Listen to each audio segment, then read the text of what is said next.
ఆంధ్రప్రదేశ్ రైతు సోదరులకి మరో గుడ్ న్యూస్. ఆంధ్రప్రదేశ్ లో నదుల అనుసంధానానికి సంబంధించిన మరో జాతీయ ప్రాజెక్టు పనులు ప్రారంభం కాబోతా ఉన్నాయి. ఇప్పటికే పోలవరం నుంచి కృష్ణా నదిలోకి పోలవరం కుడికాలువ ద్వారా పట్టిసీమ ద్వారా నీరు తరలిస్తా ఉన్నారు. ఇప్పుడైతే పోలవరం నుంచి ఏదైతే కుడికాలువ అందుబాటులో ఉందో కుడికాలువ కెపాసిటీని 45,000 క్యూసెక్కుల వరకు పెంచి వినుకొండ సమీపంలో గొల్లపల్లి వద్ద పెద్ద రిజర్వాయర్ అయితే నిర్మించి అక్కడ నుంచి బనకచెర్ల రాయలసీమ ఉన్నటువంటి బనకచెర్లకు నీటిని తరలించి దానికోసంగా కూటమి ప్రభుత్వం అయితే నిధుల కోసం ఒక ప్రత్యేకంగా కార్పొరేషన్ ఏర్పాటు చేసిందని చెప్తా ఉన్నారు. ఇప్పటికే కేంద్ర అనుమతుల కోసం డిపిఆర్ సిద్ధం చేస్తా ఉన్నట్టుగా సమాచారం. ఇది త్వరితగతిన కేంద్ర జల వనరుల అనుమతులు తీసుకొని కేంద్ర ప్రాజెక్టుగా చేపట్టేందుకు రాష్ట్ర ముఖ్యమంత్రి చంద్రబాబు నాయుడు గారు ఇవాళ కేంద్ర మంత్రిని కలవబోతా ఉన్నట్టుగా సమాచారం. ఈ ప్రాజెక్టు కనుక పూర్తయితే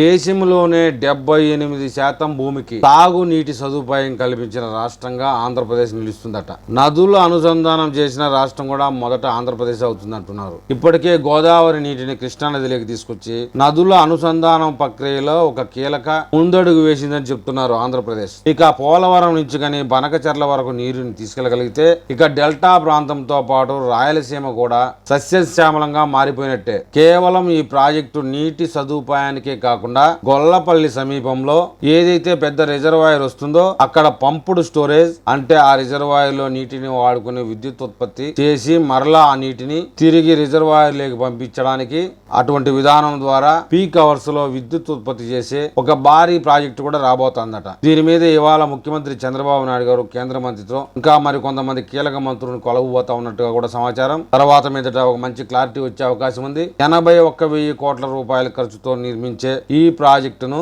ఒక కార్పొరేషన్ ద్వారా నిధులు సమీకరించాలని చెప్పేసి రాష్ట్ర ప్రభుత్వం అయితే సిద్ధమైంది. ఎందుకంటే బడ్జెట్ లో నిధులు లేని పరిస్థితి. రాబోయే కొద్ది రోజుల్లోనే దీని మీద మరింత క్లారిటీ వస్తుంది. క్లారిటీ రాగానే నేను మళ్ళీ ఒక వీడియో చేస్తాను. ఆ వీడియో మీకు చేరాలంటే నా ఛానల్ని సబ్స్క్రైబ్ చేయండి, లైక్ చేయండి. మీరు నాకు ఏదైనా తెలపాలనుకుంటే కామెంట్ రూపంలో తెలపండి.